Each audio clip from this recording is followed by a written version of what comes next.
பொங்கல் பொங்கிருச்சு, பொங்கல் பொங்கிருச்சு. பொங்கலோ பொங்கல், பொங்கலோ பொங்கல், பொங்கலோ பொங்கல், பொங்கலோ பொங்கல். ஆண்டாள் குட்டி, இந்த உடையில் பார்ப்பதற்கு மிகவும் அழகாக இருக்கிறாய். மாமா நான் நீயும் பார்ப்பதற்கு ராஜா போல் இருக்கிறாய் தங்கமே. அக்கா, நீ ஏன் புது புடவை உடுத்தவில்லை? என் புருஷன் என்னைக்கு ஊதாரியா ஆனானோ அன்னையில இருந்து பொங்கலுக்கு புது துணி உடுத்துறதே விட்டுட்டேன். ஏதோ உன் கல்யாணத்துக்கு மட்டும் தான் அந்த 1,50,000 சேலையை கெட்டேன் பத்துக்கிட்டு. நீங்களும் புது சாரி போடுங்க மைனி, குடிமி மைனி. பரவாயில்ல, இருக்கட்டுமா. பிள்ளைகள் போடுறத பார்த்து அழகு பார்க்க வேண்டிய வயசாயிட்டு பத்தியா. என்ன பெரிய வயதாகி விட்டது, கிழவி போல் பேசாதே அக்கா. பரவாயில்ல பரவாயில்ல, இருக்கட்டும்பா. பொங்கல் கிங்கல் வைக்கிறதுக்கு வீட்டு வேலை செய்யறதுக்கு இந்த பழைய துணி தான் கரெக்டா இருக்கும். இருக்கட்டும் இருக்கட்டும், சேலை ஏதாவது கல்யாணம் கட்சிக்கு போன எடுத்து கட்டிக்கிறேன். சொல்வதை கேட்கவே மாட்டாய். தம்பி, உனக்கு இது தலைப்பொங்கல்னப்பா. போன வருஷம் பானுமதி கூட தலைப்பொங்கல், இந்த வருஷம் காயத்ரி கூட தலைப்பொங்கலா? சரிப்பா, அடுத்த வருஷம் வேற யார் கூடயும் கொண்டாடிடாதப்பா. அந்த ஒரு பொண்டாட்டியோட நிறுத்திக்கோ. ஏன் அக்கா என் மனதை புண்படுத்தும்படி பேசுகிறாய்? இல்லப்பா, நடந்ததை தான் சொன்னேன், வேற ஒண்ணும் இல்ல. கூடிமி மைனி அப்படி பேசாதீங்க. அது பானுமதி சரியில்லாததுனால தானே அவர் இப்படி பண்ணிட்டாரு. நாங்க 100 வருஷம் ஒன்னாவே இருப்போம். சரிம்மா, பூமிக்கா மாதிரி டைலாக்லாம் விடுதிய. முன்பே வா என்ன அன்பே வா பாட்டுல உன் கூட 100 வருஷம் வாழணும் அப்படின்னு அந்த அக்கா சொல்லும். இதுக்கு இப்பவே மிக்ரி பண்ணிட்டு இருக்கீங்க? இல்ல இல்ல, சொன்னேன் கடைசி வரைக்கும் வாழ்ந்தா சரிதான். டைலாக் எல்லாம் பயங்கரமா தான் விடுதாளுவோ, ஆனா இருக்க மாட்டேக்காளவளே, அதை சொன்னேன். என் காயு பத்தி எனக்கு நன்றாக தெரியும் அக்கா. அவள் என்னுடனே கடைசி வரைக்கும் இருப்பாள். சரி சரி, கேபி தலைப்பொங்கல்பா. நன்றி நன்றி அக்கா. பிள்ளைகளா, நீங்க போய் விளையாடுங்கம்மா, அம்மா எல்லாம் செஞ்சுட்டு கூப்பிடுதே. குடிமி மைனி, உங்க கணவர் எப்ப வெளிநாட்டுல இருந்து வருவாரு? ஐயோ, அந்த மனசுல நீ கேட்காதம்மா. அவரு வராம அங்கேயே கிடக்கட்டும், சம்பாதிச்சாது கொடுப்பாரு. இங்க வந்தா ஊதாரி ஆட்டம் கிடந்து ஆடுவாரு. எம்மாடியோ, வேண்டே வேண்டாம், இருக்கட்டும். 2 வருஷத்துக்கு வராமலே இருக்கட்டும். பாவம் அந்த மனிதர் 2 வருடமாக வரவே இல்லை. இருக்கட்டும் இருக்கட்டும், நல்லா திருந்தட்டும், அப்புறம் வந்தா போதும். வெளிநாட்டுல இருக்கன்னு தான் பேரு. அந்த மனுஷனுக்கு நாளா இங்க இருந்து தம்பிக்கு தெரியாம செலவுக்கு துட்டு அனுப்பிக்கிட்டு இருக்கேன். இதுல வேற அந்த களிசடை இங்க வந்துச்சுன்னா ரொம்ப ஆக்கமா தான் இருக்கும். தம்பி, உன் பொண்டாட்டியை கூட்டிட்டு ஏதாட்டு சினிமா கினிமா போயிட்டு வரியாப்பா? இல்லம்மா, அவளது அம்மா அப்பாவை சென்று பார்க்க வேண்டும். அவங்களுக்கும் தலைப்பொங்கல் தானே, அவங்களும் இப்ப தானே கல்யாணம் முடிச்சாவோ. கரெக்ட் ஜோடி. குடிமி மைனியே இப்படி எல்லாம் பேசுறீங்க? இல்லம்மா, வயசான ஜோடின்னு சொல்றது போல கரெக்ட் ஜோடின்னு சொல்லிட்டோமா, மன்னிச்சுக்கிடுமா மன்னிச்சுக்கிடு. 50-60 வயசுல கல்யாணம் பண்றாங்களே, அதை சொன்னேன். அவங்களுக்கு தலைப்பொங்கல் தானே, பட்டு எடுத்து கொண்டாடுவாங்களோ? அப்படியெல்லாம் எதுவுமே இல்ல. அப்பாவுக்கும் தலைப்பொங்கல், மகளுக்கும் தலைப்பொங்கலா? நல்லா இருக்கு நல்லா இருக்கு. சரிம்மா, நீ உங்க அப்பா அம்மாவை போய் பார்த்துட்டு வா. சரி. கோபாலு, பேத்தி கூட விளையாடுதீராக்கும். பனிமலர் வா. உட்காந்து பேசலாம் நேரம்ல. இந்த அங்க பொங்கல் குழம்பு சூடு பண்ணி கொண்டு வந்திருக்கேன், சாப்பிடுங்க வச்சு. 2-3 நாள் கழிச்சு தர, முத நாளே கொடுக்காண்டாம். 2 நாள் ஆனாதான் நல்லா சுண்ட சுண்ட சூடா இருக்கும், தோசைக்கு நல்லா இருக்கும். எங்க வீட்லயே நிறைய குழம்பு இருக்கு, இருந்தாலும் உன் குழம்பு நல்ல ருசியா இருக்குமே. சரி சரி, சாப்பிடும், நான் வாரேன். பாசக்காரி பனிமலர். இக்கா, 28ஆம் தேதி என்ன ஃபேக்டரி திறக்காவலாமே? அந்த தர்சினிப்புல தான் திறக்குதா. நம்ம எல்லாரும் வேலையில சேர்ந்துருவோமாக்கா? தினம் ஒரு கம்பெனியில் போய் 8 மணி நேரம் வேலை பார்க்குறதா நமக்கு செட்டே ஆகாது. நம்மளால உட்காரவும் முடியாது. எப்படி ஒரு வாரத்தில் நம்மளை விரட்டி விட்டுருவாங்க. நம்ம ஓனாக பிஸ்னஸ் போடுவோங்க. ஓனாய் பிசினஸா? அது என்னது டி? ஐயோ, ஓனா இல்லைக்கா, ஓன் பிஸ்னஸ். நம்மளே சொந்தமாக ஏதாவது பண்ணணும். ஆமா, ஏற்கனவே பண்ண ஊருக்கா நக்கிட்டு போயிட்டு என்னத்தை செய்ய? ஏதாவது இட்லி கடை போடுவோமாக்கா? வண்டியில போட்டு வித்து வித்து அப்படி நல்லா ஜாலியா போயிட்டே இருப்போம், செய்வோமா? இட்லி வண்டிலாம் போட முடியாது, செட் ஆகுது. ஒரு கடையா போட்டு உட்காந்துடணும். ஏமா, தெருவுக்கு 2 கடை இட்லி கடை இருக்கம்மா, அதெல்லாம் செட் ஆகாது. வேற ஏதாவது புதுசா பண்ணணும். மக்கள் தான் நமக்கு புது ஐடியா கொடுக்கணும். என்ன கடை போடலாம், என்ன பிசினஸ் போடலாம்னு சொல்லுங்க கமெண்ட்ல. இருக்கிற பணத்தை பூரா கடகடன் போட்டு நஷ்டப்படுறதுக்கு ஏதாவது கம்பெனியில் வேலைக்கு சேரலாமே. நானும் அதான் யோசனை பண்ணுதேன். 1 மாசம் என்ன கம்பெனில வேலைக்கு சேருவோம், பிடிச்சிருந்தா அப்படியே செய்வோம், இல்லைன்னா அப்படியே விட்டுருவோம். இந்த மாதம் கடைசி தானே, சரி பார்ப்போம் பார்ப்போம். அந்த பிள்ளை தரசனிக்கு இந்த மகாராஜா 1 கோடியோ 2 கோடியோ கொடுத்து ஃபேக்டரி ஓப்பன் பண்ணியிருக்கான். இழிச்சக்கா, முனி சொல்லலாம் உனக்கு கல்யாணம் பண்ணியிருக்கலாம் பார்த்தீங்களா? சொந்த அத்தை பொண்ணுக்கே இப்படி செய்தான், பொண்டாட்டிக்கு என்னெல்லாம் செஞ்சிருப்பான். லூஸ் மாதிரி பேசாதட்டி. சிவாளுக்கு என்ன குறையா? அவனும் நல்ல பையதான். சும்மா நடந்து முடிஞ்சதை பத்தி இதை பத்தி பேசாத. அவ சொல்றதுல என்னம்மா தப்பு இருக்கு? நெசமாலுமே மவராஜன் நல்ல பையன், முனிசு அங்க வாக்கப்பட்டு போயிருந்தா நல்லா இருந்திருப்பா. அது மட்டும் இல்லாம நாங்களும் போய் வந்து இருப்போம். இப்ப இவ வீட்டுக்கு போக முடியுது, அந்த காமாட்சி வீட்டுக்கு நடவாசலம் மிதிக்க முடியுதா பாரு. அவ பேசவே மாட்டா, மூஞ்சி திருப்பிட்டு தான் போவா. அதனால நானும் அப்படிதான் நிறைய வாட்டி நினைப்பேன், என்ன செய்ய, பிள்ளைகளுக்கு பிடிச்ச வாழ்க்கையை தானே அமைச்சு கொடுக்க முடியுது. சரி சரி விடுங்க, எல்லாம் சரியாயிரும். என்னைக்கு சரியாவ போ.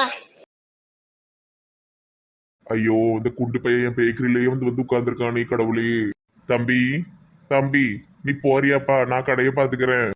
தூரம் ஓடிருங்கண்ணே, மண்டைய பிச்சு எரிஞ்சிருவேன். ஏன்ப்பா அப்படி மரியாதை இல்லாம பேசுற? இது ஏன் பேக்கரிப்பா? தூர போயிருங்கன்னா மண்டைய பிச்சு எரிஞ்சிருவேன். இவன் என்ன சொன்னதே சொல்ற, நிஜமாலுமே மண்டைய பிச்சு எரிஞ்சிட்டான்னா இவன்கிட்ட கெஞ்சுறதோட இதை கிளவிட்டே இப்ப கெஞ்சிருவோம். கிளடி பேக்கரியை கொடுக்குற மாதிரி கொடுத்தா ஆசையை காட்டி இப்ப புடுங்கி வச்சுக்கிட்டு தரவே மட்டுக்கா. நிலையா நிக்கா கிளவி. கிளவிக்கு பண்ணு கொடுக்கலன்னு கோவத்துல எல்லாம் பேக்கரியை பிடுங்கிட்டா பண்ணுக்கு செத்த கிளவி. அம்மா அம்மா, பாட்டி அம்மா. என்ன ஒயாம வந்துகிட்டு இருக்க? அம்மா, பேக்கரி இல்லாம என் வாழ்க்கையே போயிட்டுமா. ஒரு டீ குடிக்க கூட பைசா இல்லாம எங்க கடையில வேலை பார்த்து அந்த பிள்ளைகிட்ட வாங்கி தின்னுக்கிட்டு அலையுதேன். பேக்கரிய பொறுப்பா பார்க்கும் போதெல்லாம் இதெல்லாம் தெரியாதோ? இனி பொறுப்பா பாத்துக்கிறேம்மா. ஏற்கனவே நீங்க இந்த பேக்கரி வச்சதுல நான் உங்களுக்கு 2 லட்சம் கடன் அடைச்சிருக்கோம்லாமா. அது ஓட பேதனமா அடைச்சிருக்கேன். எப்படியாட்டியே பேக்கரியே கொடுத்துருக்கம்மா. இனி நான் நல்லபடியா நடத்துதம்மா. அந்த பிள்ளைய கூட வேலையை விட்டு தூக்கிறதே. முடியவே முடியாது. உன் பேக்கரி வைக்கிறதுக்கு எனக்கு ஆன செலவு 3 லட்சம் ரூபா. இன்னும் 1 லட்சம் பாக்கி இருக்கு. அதை கொடுத்துட்டு வேணா பேக்கரியை வாங்கிக்கோ. எனக்கு அதை பத்தி எந்த பிரச்சனையும் இல்லை. ஆனால் இனிமேல் உங்களுக்கு நான் ஃப்ரீயா எதுவுமே கொடுக்கறதா இல்ல. புருஷனும் பொண்டாட்டிக்கு எந்த அக்கறையும் இல்லை. அப்பா, 1 லட்சத்துக்கு நான் எங்கம்மா போவேன்? 5 ரூபா காபி வாங்கி குடிக்கிறதுக்கே வக்கத்து தெரியுத. அப்படிப்பட்டவனுக்கு பேக்கரியோட அருமை தெரியாம போச்சே. தரமாட்டேன் தரமாட்டேன், பேக்கரியே தரமாட்டேன் போ. 1 லட்சத்துக்கு நான் எங்க போவேன்? கொஞ்ச நாள் போட்டு எடுக்கணும்னு பார்த்தா தியானமும் புருஷனும் பொண்டாட்டியும் வந்து வந்து கேட்டு கேட்டு கோவப்படுத்துறாவ. இந்த மது எங்க போனா ஒரு 2 கிலோ ஆப்பிள் இருக்கு திங்க சொல்லணும். அப்பதான் பிள்ளை நல்ல கொழு கொழுன்னு வளரும். மது மது, ஆப்பிள திங்கவா, அரைச்சு வாயில ஊத்திடுவேன்.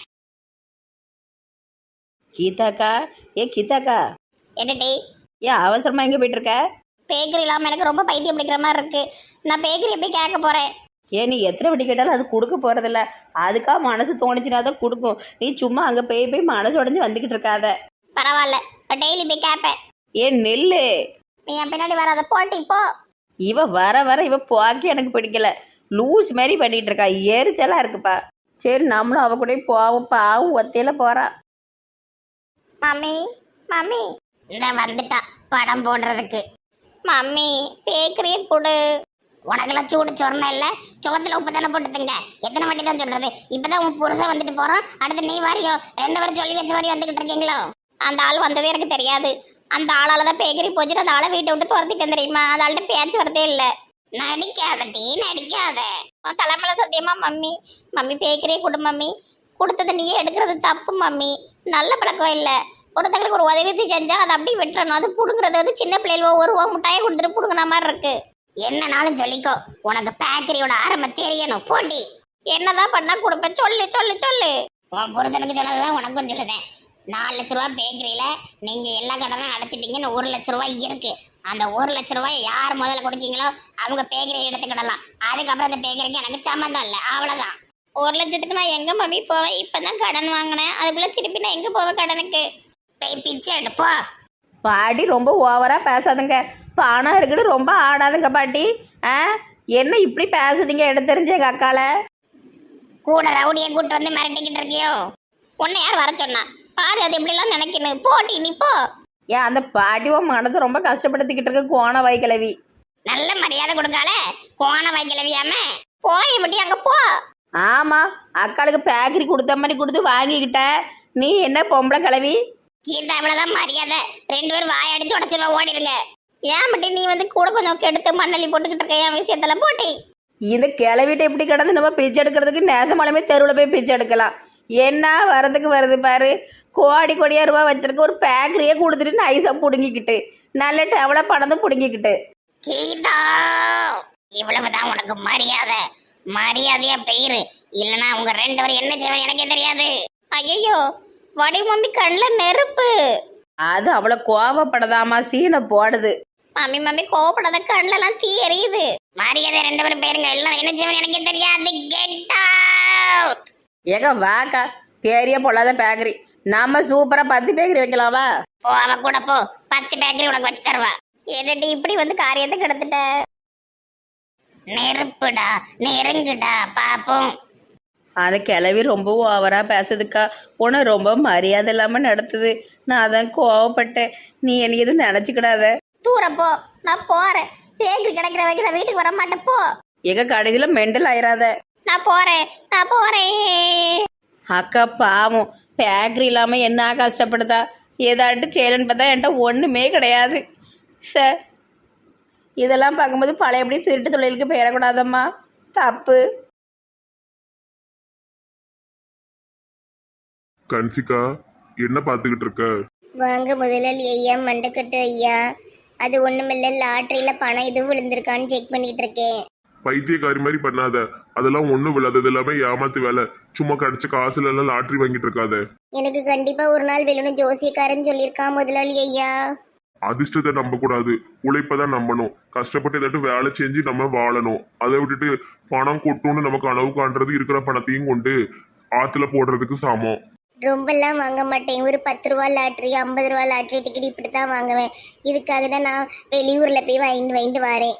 சரி சரி, எப்ப பார்த்தாலும் லாட்டரியில காசு விழுந்துட்டான்னு பார்க்காம வேலையை பாரு. முதலாளி ஐயா, நம்ம 2 பேரும் ஏதாவது வயக்காட்டுக்கு வேலைக்கு போவோமா? நம்ம சும்மா இப்படியே உட்காந்துக்கிட்டு இருக்க முடியாத. ரேஷன் அரிசிலாம் தீர்ந்துட்டு. பாவம், உன்னையும் சேர்ந்து நான் கஷ்டப்படுத்திக்கிட்டு இருக்கேன். நான் வேணா போறேன் கன்சிகா, என்னையே பிடிச்சி வச்சிருக்க. வேலை இல்லாம கஷ்டப்பட்டு எனக்கு வேலை கொடுத்த முதலாளி ஐயாவை நான் எப்படி தெருவில் விட முடியும்? உங்க பொண்டாட்டி சேர்த்ததுக்கு அப்புறமாவே நீங்க உங்க வீட்டுக்கு போங்க. அது வரைக்கும் இங்கேயே இருங்க. ரேஷன்ல தான் பெரிய அரிசி கிடைக்கு, அதனை வச்சு நம்ம சாப்பிடுவோம். ஏதாவது வேலை இருக்கான்னு போய் தேடிட்டு வரேன். 3 நம்பர்ல அதிர்ஷ்டம் போயிட்டு. கண்டிப்பா எனக்கு லாட்டரியில பணம் விழ நம்பிக்கை இருக்கு. எனக்கு மட்டும் லாட்டரியில பணம் விழுந்தா கண்டிப்பா முதலாளி ஐயாவுக்கு நான் ஒரு பேக்கரி வச்சு கொடுப்பேன். பாவம் அவரு. பூ பூ பூ பூ வாங்குங்க பூ.